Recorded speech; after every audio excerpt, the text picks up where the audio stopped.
vavaka isika tonga ho anainao Jesosy atoko lehibe tokoa zany ho an'ny mpanota satria raha tonga ianao tsy nanambeloko ananary azy eo aza ny voninahitra ny fahamasinanao fa nitady sy amonjy ny very amerina azy ao amin'ny fanjakanao be voninahitra indrindra dia tonga ianao manolotra ny aina ho fanamarinana amin'ny anekenao tokoa halatsadra tonga ho anay ianao mba ireziny fonay amvory eto amin'ity toerana masina ity mitendrenao fionana aminao andrenesana ny tenin'Andriamanitra velona mitenena ry tompo araky ny fombanao ary mamangindrindra ny fonay mba hitanao toeranao ka vaozinao izy diovinao tsy ho tramombelona zay tsy aienana fa ataonao lapanao zay toeranao tokoa dia tonono hoe fiadanana ho anareo amin'ny anaranao ry Jesosy tompo sady mpanjaka ary mesianay ho mpamonjinay mandrakizay amen faly miaravantsika amin'ny konan'Andriamanitra amin'ity andro zoma akatoky ny krismasy amin'ity taona 2020 ity loraisitsika ny tenin'Andriamanitra ny tenin'Andriamanitra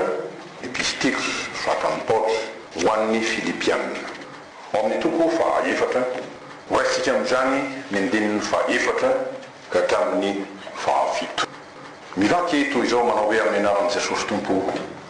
mifalia mandrakariva amin'ny tompo hoy izaho indray mifalia ao fantatry ny olona rehetra ny fandeferanareo ny fambiakaiky ny tompo aza manahy na inona fa aoka ny fivavahana sy ny fifonana mba amin'ny fisaorana noentinareo manambara ny fangatahanareo amin'Andriamanitra amin'ny zavatra rehetra ary ny fiadanan'Andriamanitra zay mihoatra no ny fahalalana rehetra hiaro ny fonareo sy ny hevitrareo ao amin'ny Kristy Jesosy amen tonga ny Mesia miditra amin'ny adventy farantsika fahaefatra ny fanambarana fa akaiky ny tompo ary tokony efa ho vita ny fiomanantsika ao ny moa miomana satria mpanjaka lehibe no sady mpamonjy no tonga ho antsika dia misy fitafiana zay homanin'Andriamanitra mba handraisantsika azy ny famelana ny helotritsika ny fanamarinana antsika ny finoantsika zany rehetra izany tsy maintsy ananatsika fa amin'ity andro ity ny tsindrin'ny tenin'Andriamanitra manokana dia ny fandraisantsika amin'i Jesosy lay Mesian'Andriamanitra amin'ny fifaliana mifaly ny amin'ny fahatongavan'i Jesosy hamonjy antsika arak'izay Andriamanitra tompontsika dia Andriamanitra ny fifaliana rehetra ary tia mampifaly ny olona ary indrindra ny olony zay manantena sy matoky azy ka azo lazaina fa fifaliana tampony sady feno indrindra zany zay tsy misy to azy zany nomen'Andriamanitra ho antsika dia ny zanalahy tokana tokoa tonga ho antsika ary teraka ho antsika tonga tokoa ny Mesia dia lay voaosotry ny ray hitonona famonjena ho any zao tontolo zao ho an'ny olona rehetra tsy hankanavaka fa tanteraka ny fanambaran'ny anjely eto tamin'ny mpiandriondro manao hoe aza matahotra fa indro milaza teny soa mahafaly aminareo aho izy dia fifaliana lehibe zay ho an'ny olona rehetra fa mpamonjy no teraka ho anareo anio ao an-tanànan'i Davida dia Kristy tompo teko atoko faharoa amin'ny teniny fahafolo amby folo zany fantatrantsika koa izay rehetra nandray azy ho zan'apôstôly dia nomeny hery ho tonga zanak'Andriamanitra dia fifaliana lehibe ety an-tany tokoa zany satria nandray famonjena nefa indrindrindrindra fifalininy ao ambony no ny amin'ny mpanoty iray zay nibebaka miverina amin'Andriamanitra ka mandray ny famonjeny mandrakizay araka izany ny mifaly dia toe-piaina ny olombo avonjy rehetra toe-piaina zay nandray famonjen'Andriamanitra satria nampidirin'Andriamanitra ao fanjakan'ny lanitra be voninahitra ampilevina mandrakizay izy dia zay rehetra nandray amin'i Jesosy ho tompo sy mpamonjiny vokatry ny fanahy masina ny fifaliana raha tsy ahivon'ny Paoly Galatiana toko fadimy andiny faharoapolo zany zay fanahy miray sy ny mino manambara amin'i Jesosy ao aminy ary fanambaran'ny fanahy masina dia hoe indro ny Mesia Andriamanitra antsika dia Immanuela tokoa. Zay ny fanambaran'ny Paoly amin'ny epistily Galatiana io. Dia milaza fa ny fifaliana dia tena toe-piainan'Andriamanitra tokoa fa vokatry ny fanahy masina izy ho izy. Koa na tanatin'ny fahatereny Paoly tao anaty tranomaizina nanatorana azy dia tsy voasakana tsy faly amin'Andriamanitra tompony sady mpamonjiny. Fa nahazo toky izy tamin'ny alalan'ny fanahy masina izay niasa mahery tao aminy dia tsy niambaamba nizara ny fifaliana tamin'ireo mpino tao Filipi. Fifaliana ao anatin'ny fahatokiana be izay noraisiny tokoa avy amin'ny tompo. Na fahatokiana noho ny tompo dia Jesosy tao aminy izay tsy nahafoy azy fa nitoetra tao aminy mandrakariva tokoa ka ninninona mety ho sakana, ninninona mety fitsapanana azy ho azy dia tsy nahasakana azy andray ny fifaliana avy amin'ny tompo ao amin'ny fanahy masina izany. Ka zany afatry ny fifaliana miaraka amin'ny Jesosy zany. Zany mbola anteriny tenin'Andriamanitra amintsika ny hoavaka. Dia amin'izao fotoanandro izay ankalazana ny fahatokavan'ny tompo ho amintsika izao. Dia araka ny tenin'ny Paoly apôstôly eto manao hoe mifalia mandrakariva amin'ny tompo. Ho izao indray izy mifalia fananterana izany. Tsy tokony isalasala, tsy tokony ambamba hifaly ao amin'ny tompo. Ny amin'izay nitrisa mantsy dia mety hifaly izy fa raha mpitso mety ory izy. Fa ny ao amin'Andriamanitra kosa tsy zay fa fifaliana azo antoka hitoetra. Zay ny fifalian'Andriamanitra, zay ny fifalian'ny fanahy masina. Eny mifalia tokoa fa tonga Jesosy tompo sy mpamonjy ho antsika ary te-ona amintsika haneo ny voninahiny sy hizara ny fahasoavany araka ny fanambarany jaminazy hoe hitanay ozy izy voninahiny ny fahasoavana feno tao aminy. Inona tokoa ny fiandren'ny tenin'Andriamanitra amin'ny alalan'izao hafatra nampitondrainy an'i Paoly zao dia tsotra zany fanambarana an'Andriamanitra. Ary Andriamanitra vaky manambara ny fifalian'ny ray. Ina moa ny fifalian'ny ray? Andriamanitra aratsika dia ny mahita ny zanany rehetra faly aminy ary faly ao aminy. Fahatanterahany fifaliany indrindra zany kafako. Dia araka ny teny Jesosy tamin'ny mpianana na niaraka teo izy mandraka ankehitriny moa izy dia tsy mbola nangataka na inonina tamin'ny anarako nareo mangata dia azo nareo mba ho tanteraka ny fifalianareo. Amin'ny Jan loko fenambiny folo ny fahavalo amby roapolo zany mba ho tanteraka ny fifalianareo zany hoe mba ho tonga tokoa izy ary tonga ny fahafenony ary tsy esotra aminareo. Zay ny atao hoe fanatanterahany fifaliana masina ho an'ny olon'Andriamanitra azy omeny tompo azy. Ka inona araka n'izay amin'ity andro eteny no mba tokony angatahitsika dia io izy ny fifaliana avy amin'Andriamanitra. Isika ho faly ny amin'ny fahatongavan'ny tompo, ny amin'ny famangeny Jesosy dia faly mandray azy, faly mampiditra an-tranontsika azy fa tsy hoe ilosika ho trapahaky vina ho resitosika eo amin'ny onjam-piainana maro samihafa sanatria hoe toy ny olona vaky samby zany. Zay mety olona hoe tsy manana ny tompo sanatria tsy hevitra fa hoe efa nafoin'Andriamanitra satria andro sarotra lazany hoe andro krizy sy ny tsy fananany sy ny fisinany andro ankehitriny sanatria tsy hanao ny tena hoe ho kamboty nefa manana ray ary tena ray azo antoka dia Andriamanitra. Ho tanterahan'ny tompo amintsika tokoa ny teny fampimonana izay nataony any Jerosalema fa izay ao na hoe ny tenin'Andriamanitra dia amin'ny alalan'ny Isaia mpaminany tsy angina ho izy no ny amin'ny ziona, tsy angina ho ny amin'ny ziona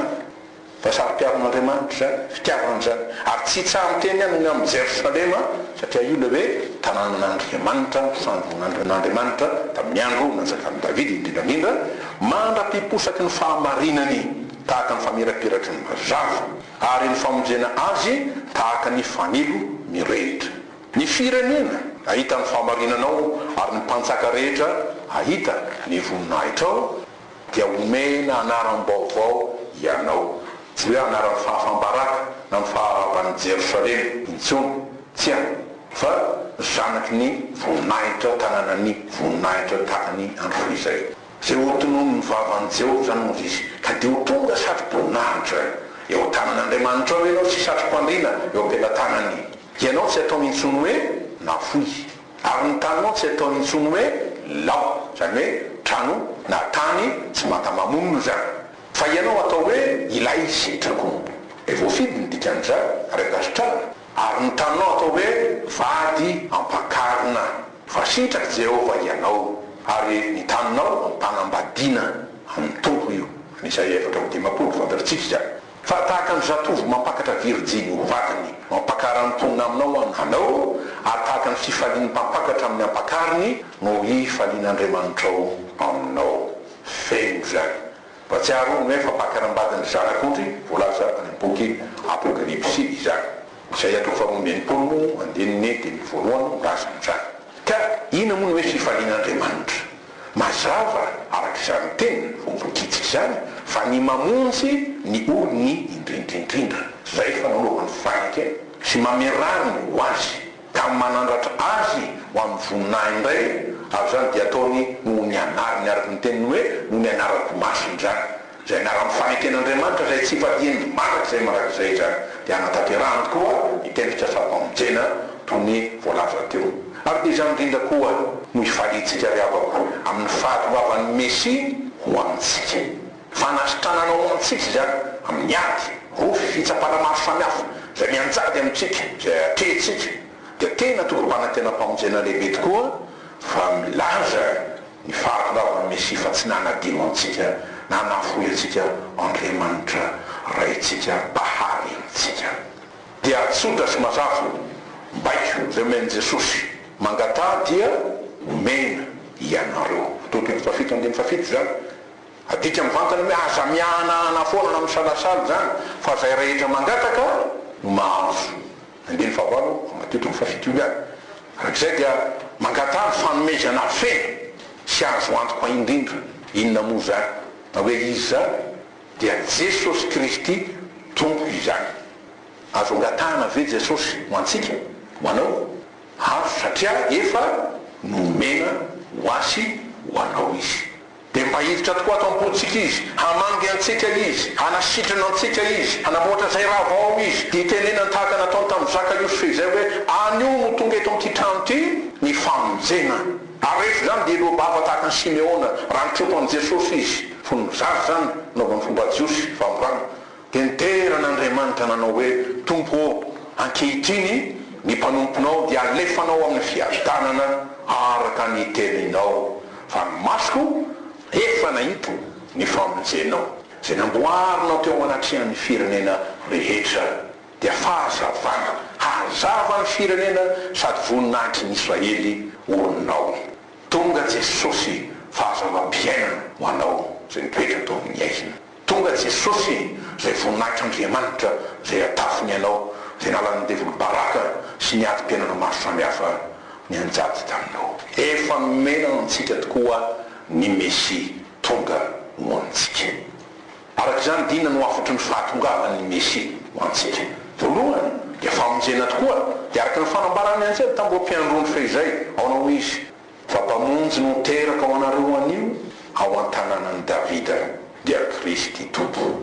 am'fahazantsara araky ny livatra ny fahaondiny fa folo ary raika ambin'ny folo zay izany dia ny fanamarinana antsika mpanota ary tsy akanavaka io ho afaka tokoa amin'ny famatorany miota ho afaka amin'ny fanameloana noho ny miota zay ataon'ny devoly antsika dia ny andraisantsika famelan-kely kafeny sy ny andraisantsika aina vaovao noho ny famadin'Andriamanitra dia araky mosoratra hoe ary amin'izany dia tsy misy hoy Paoly fanameloana ho an'izay ao amin'ny Kristy Jesosy fa ao amin'ny Kristy Jesosy ny lalàn'ny fanahinaina no nahafaka ahy tamin'ny lalàn'ny fahotana sy ny fahafatesana Romanina 12:2 dia izany nandrony Jaona mpanao batisa an' Jesosy tokoa hoe indro ny zanak'ondrin'Andriamanitra zay manaisitro na mitondra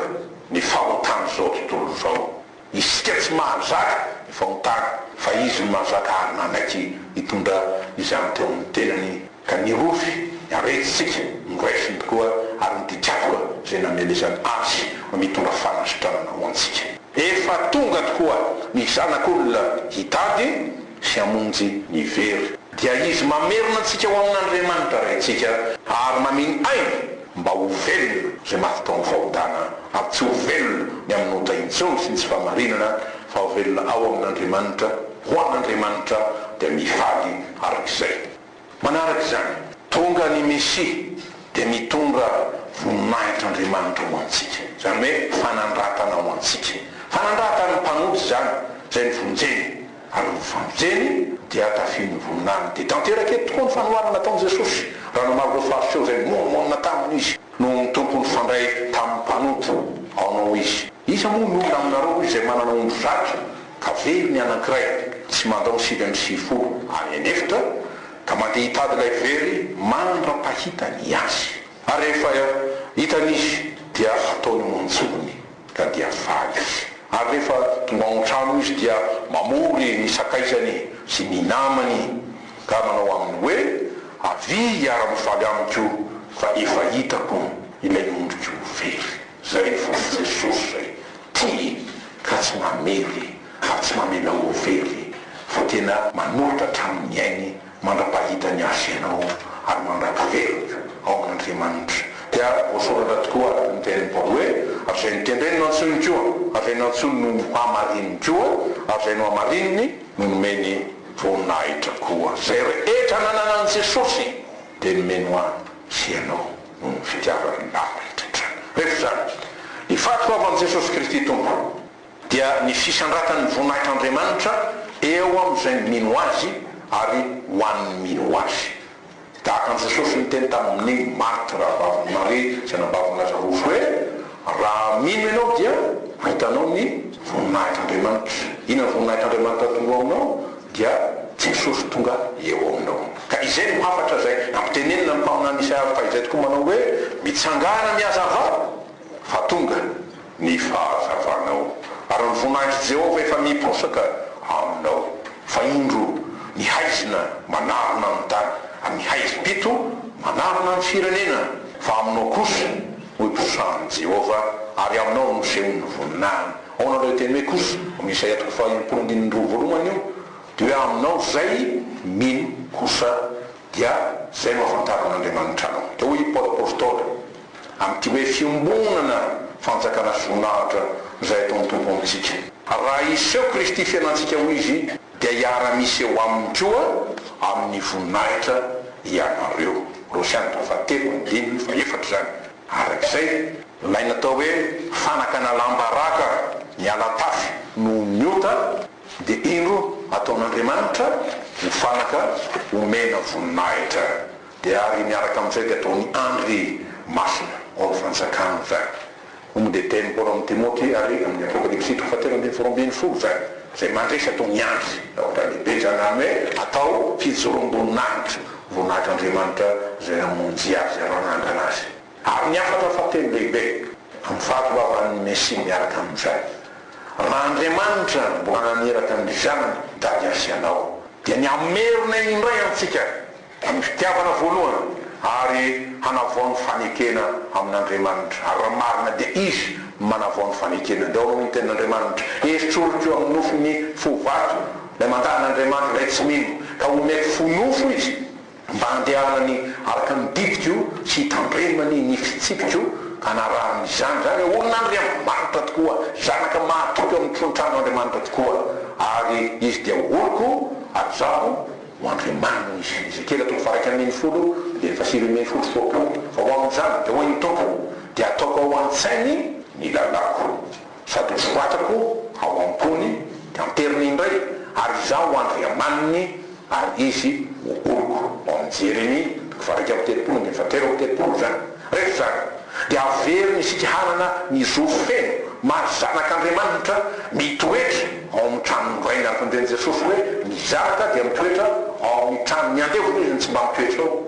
Ka na dia mpanota kanefa rehefa no amarinina no fandraisantsika amin'i Jesosy zay mamela ny hevitrika sy manadeo antsika ho afaka amin'ny tsy amarinana rehetra dia matsangana indray averina indray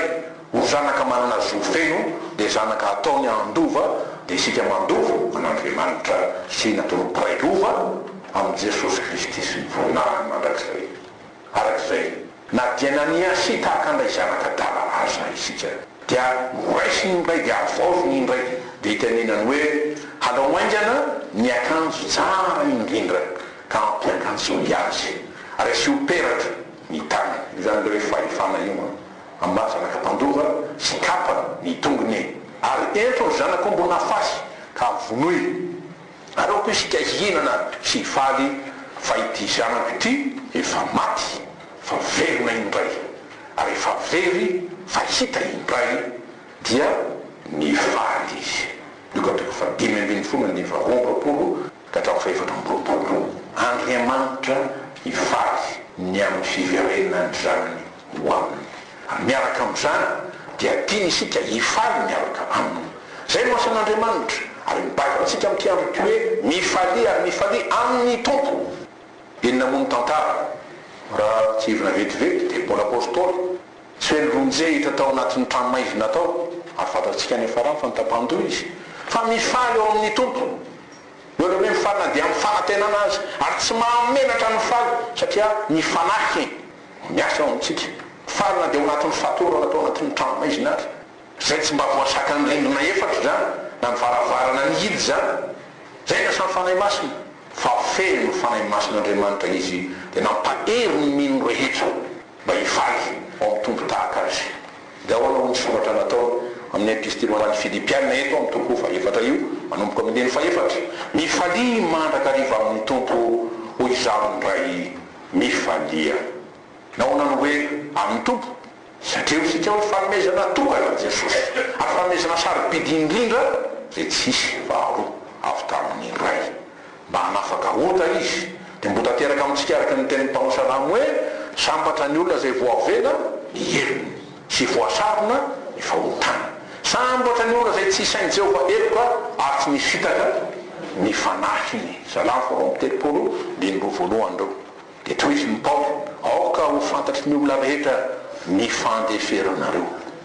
ina ny raisiny fandraisan'le fandeferana sy ny fifaliana satria mety misy anorsoro anao mety misy ahatezitra anao no misetrasetra tsy fahamarinana sy ny tsirarina sy ny sisy aoko fantatry ny olona rehetra ny fandeferanareo aza mamaly ratsy ny ratsy satria tsy lavitra Jesosy rehefa mbiakaiky izy ary efa tonga izy dia izy no miany aminao miadinao amaly ho anao fa any famalina tokoa izy izano amaly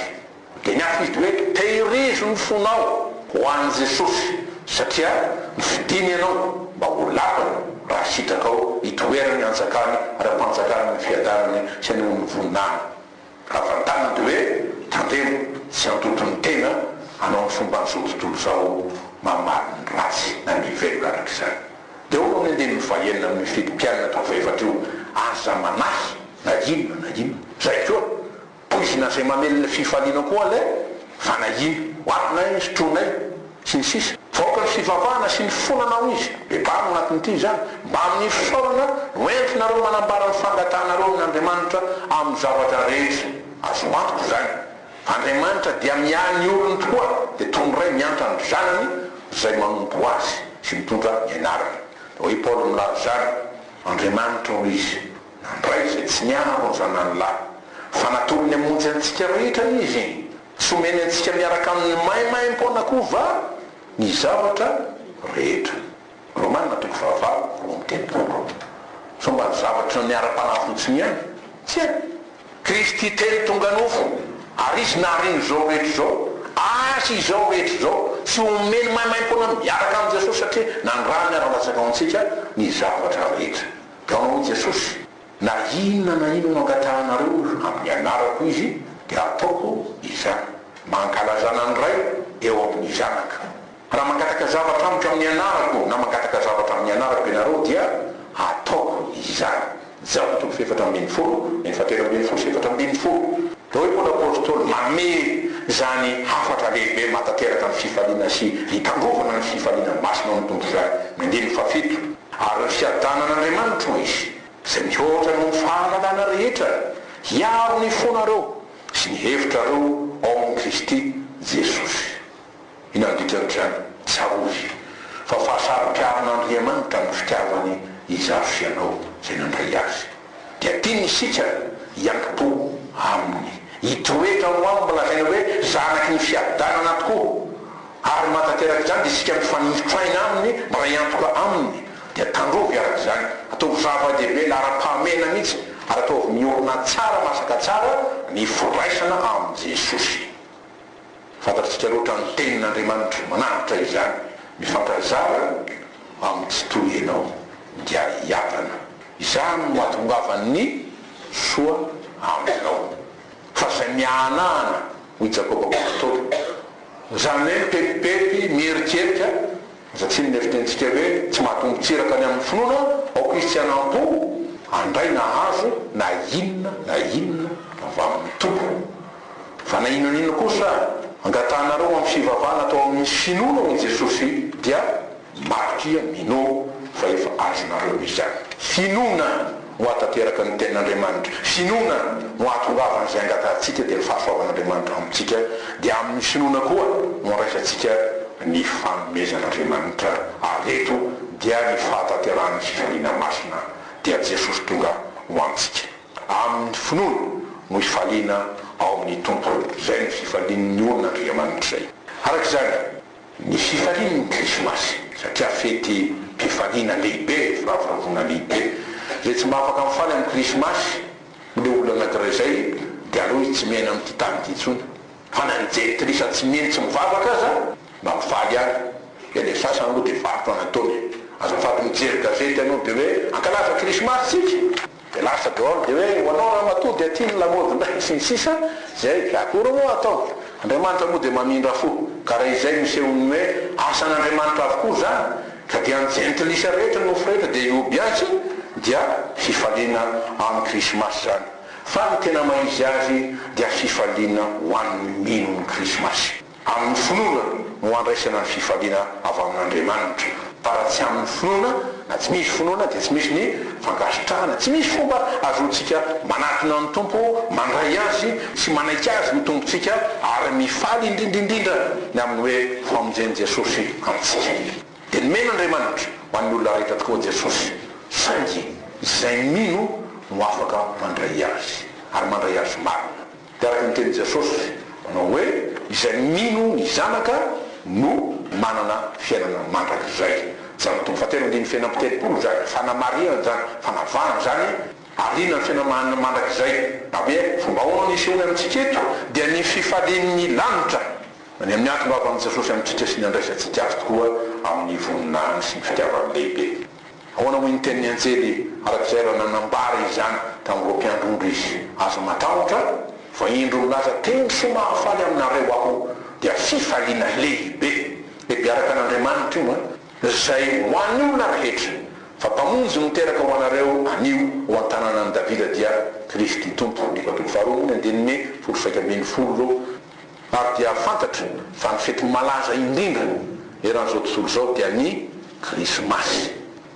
ninona nataon'zao hoe mivoy atao hoe karazam-pinoana na antolo-pivavahana hafa fa ty fety ty dia fety hafa kely tsy mba fetin'olombelona fa fetin'Andriamanitra zay tokoa izy ka rehefa vita io teny fanambarana vaovao mahafaly lehibe nataony anjely eo dia nitoy nitonikirany lasa deran'Andriamanitra dia onao izy voninahitra any amin'ny avo indrindra ho an'Andriamanitra ary fiadarana hoe ty ambonin'ny tany amin'ny olona ankasitra ha ny satria nino azy nandray azy andiny fefatra amin'ny folo amin'ny katolo faharoa ankasitrana araka zany dia zay rehetra nandray tokoa ny fanomezana afaka nandray tamin'ny finoana dia ndray amin'i Jesosy ho mpamonjy teraka ho azy ary teraka ao aminy raha lazaina amin'ny alalan'ny tenin'Andriamanitra iasan'ny fanahy masina okaitsy nyzany arak'izay dia mahantra indrindra ary mahonena indrindra reo olona zay tsy afaka mifaly tena manao krismasy marina ka tsy vitany hoe fa mahantra izy amin'ny mampanota azy zany hoe olona tena mbola mitoetra ao anatin'ny aiziny tsy fahalanan'Andriamanitra ny vahory sy ny fanambolen'ny devoly fa ny tena fahantrana dia izy tsy afaka mandray ny mpamonjy zay fanomen'Andriamanitra hanafaka azy amin'ny fahotana fahantrana eza be zany efa tongo zao ny mazava nefa mbola maizina tsy mahita ihany ny olona mifaly hobio tonga osana sy ny sisa tonga ny mesi tsy fantatro izy any satria jamba ao anatin'ny otaniny tsy finoana dia misy tokoa ny tsy mahay mifaly satria tsy mino ary manahirana ndraindray tsy mitandrina na isitra anatin'ny ankonan'Andriamanitra aza dia mety hotratrany tsy finoana marina saingy zao fa otana izany ota izany dia misy misakana amin'ny tsy fahaizana mifaly tokoa dia misy antony samihafa zany dia satria hoe natao fety sakafo satria sy ny rentiny maro samihafa zany hoe fetim-pifaliana zany dia ao satria tratany tsy fananona zoen'ny fahantrana zay aminy hoe tsy mba afaka manao krismasy dia ny fantaniana petraka ampiamsy aminao tena tsy afaka manao krismasy ave raha sanatrika kely ny sakafoko na tsy ampy mety manina dia sika hoe tsy afaka tokoa any an'Andriamanitra afaka satria lay matavy indrindra lay feno amin'ny fahasoavana dia Jesosy no krismasy zanako ny vonoina ho azy ho anao tsy fety lehibe indrindra zany fa ina moa ny fifaliana ary avako raha feno latabatra karazana sakafo firifiritorony ny sasany tsy ho lany fa dia hoe fety ny andro krismasy dia atobaka ao mampatsiaro ny teny Jesosy ho ina moa ny soa azony olona ho izy raha azo zao tontolo zao rehetra zao kanefa very ny fanahy kanefa Jesosy tsy manarika azy dia toko ho azy ianao fa aiza ny rona telo na aiza misy ianao na tonga eto ty tobo masiny ty ianao na ny toera-pitsabonany ao tamy misy ianao na ao antokantranonao nenina antony tsy mahafaka anao tsy mahasakana an Jesosy ho avy eo aminao hamangy ianao amty krismasy ty zany ka dia mivonona amin'ny finoana raiso izy satria misakana lehibe dia mitsifo ary zany nazondreo Jesosy fa izay andanan Jesosy dia mitatra amin'ny zanaky nitsifinoana rehetra dia zay rehetra tsy afaka mandray an Jesosy fa manda azy hoe tsy izy marina no Kristy zay fa na ny antikristy tsy izy ny Kristy voatendrin'Andriamanitra zao tontolo zao ka iza azy tsy misy fahamonjy dikan'izay rehefa tsy misy ny mpamonjy na tsy eo lay mpamonjy men'Andriamanitra dia fahaverezana tanteraka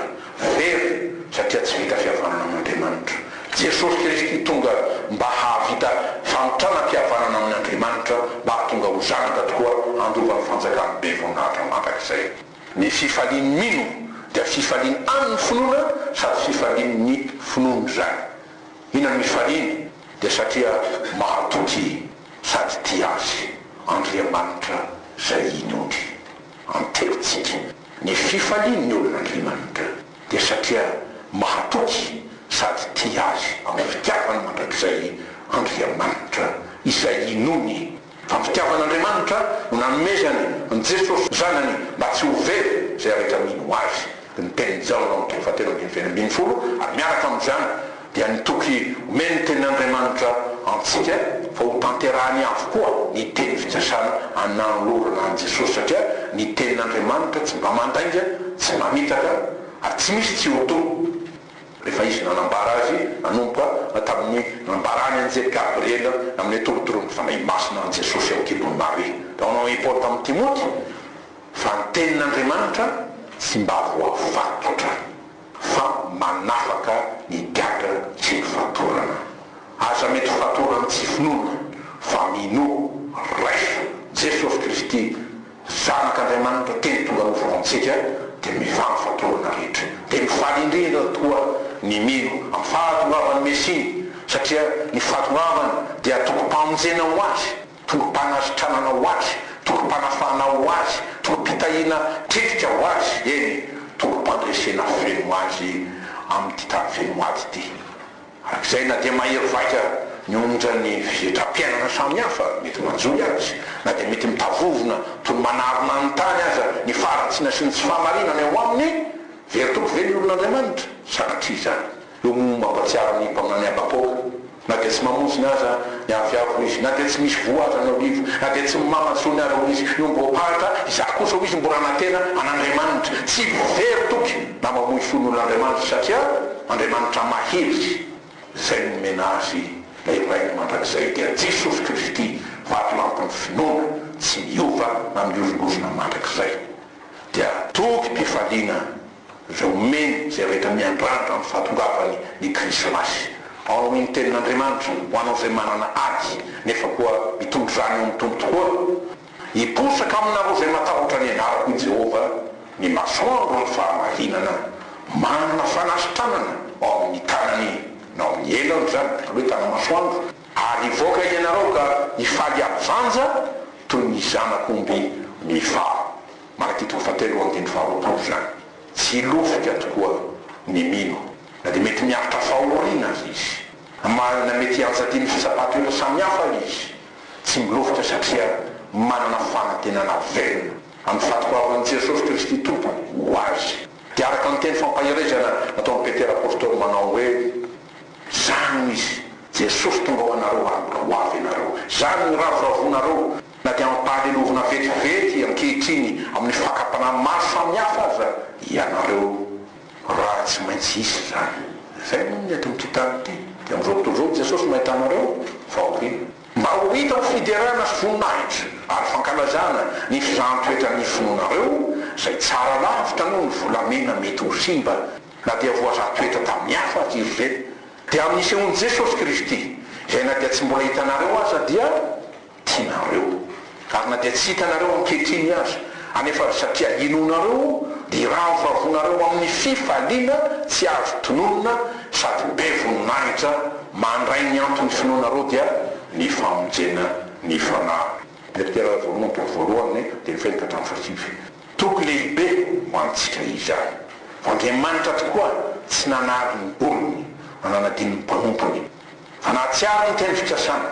ary mamerina ny fony amitsy aminao mandraisako ilay mpamonjy voaositra araka ny teniny hoe ity ny zanako lay tovana zay sitrako izy no eno izy izany rehetra zany io ny afatry ny tenin'Andriamanitra amitsy aminao satria fanomena feniny isika dia miantso antsika ny tompo mandray azy ampiatrano azy ary ho an'izay nanao izany sy mbola manao izany da hoy ny tenin'Andriamanitra aminy avy tanterahana mifalia mandraka riva ny tompo hoy zany ray Paoly mifalia ho voninahitran'Andriamanitra afaka isika daholo amin'izao tontolo zao tokoa nahita ilay fahoriana ary ny fahoriana dia zany manjo ny olona maro ondrovy aretina tsy fahasalamana ny fahombiazana amin'ny fiainana ny ratram-piainana maro samihafa noho ny ady fitolomana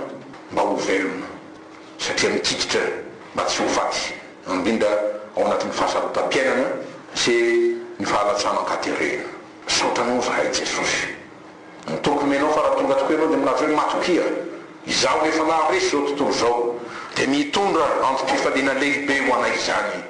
ampitraka ny olonao mampiandrandra azy fa tonga ny mpamonjiny ary tonga ho azy tsy mamela ny olonao morerina kamboty ianao amin'izany fa mitsinjo azy dia mitady azy mamantatra ny adiny mijery ny ratrapony kanefa mametoky hoe momba anao aho milaza fa tsy nafony olonao ianao jesosy ary ho an'izay ora topatopany anjandrano maro samihafa dia anao mampiorona azy ao aminao Andriamanitra tokoa vatampony fononay zay tsy miozongorona tsy azo ampiororona ary tsy miovomaly an'io mandrakizay dia anao jesosy kristy ilay mesian'Andriamanitra zanak'ondron'Andriamanitra tonga ho anay hanafaka anay amin'ny fahotana sy ny fahafatisana mame voninahitra anao zay tompo ny teny masina indrindra zay nomenao anay ary matoky fa tsy verona aminao foana izany raha tsy mahatanteraka ny fikendrena zay kendrenao azy dia ny atanteraka ny fifalianay ao aminao ary aminao jesosy zay antony krismasy sy havelomanay mandrakizay mameza voninahitra ny inaranao amombanao ny mpanomponao mbola no miasanao amin'ity andro ity fa ny heriky ny teninao dia tanterana ny fahalemena mba hatanteraka ny fifalianao indrindra dia ny mahitana miverina aminao ary no afaka mamena heloka sy manamarina dia mamety olo hoe azo matahotra fiadanana ho anareo olona ankasitrana amin'ny anaran'i Jesosy tamin'izao mandrakizay amen.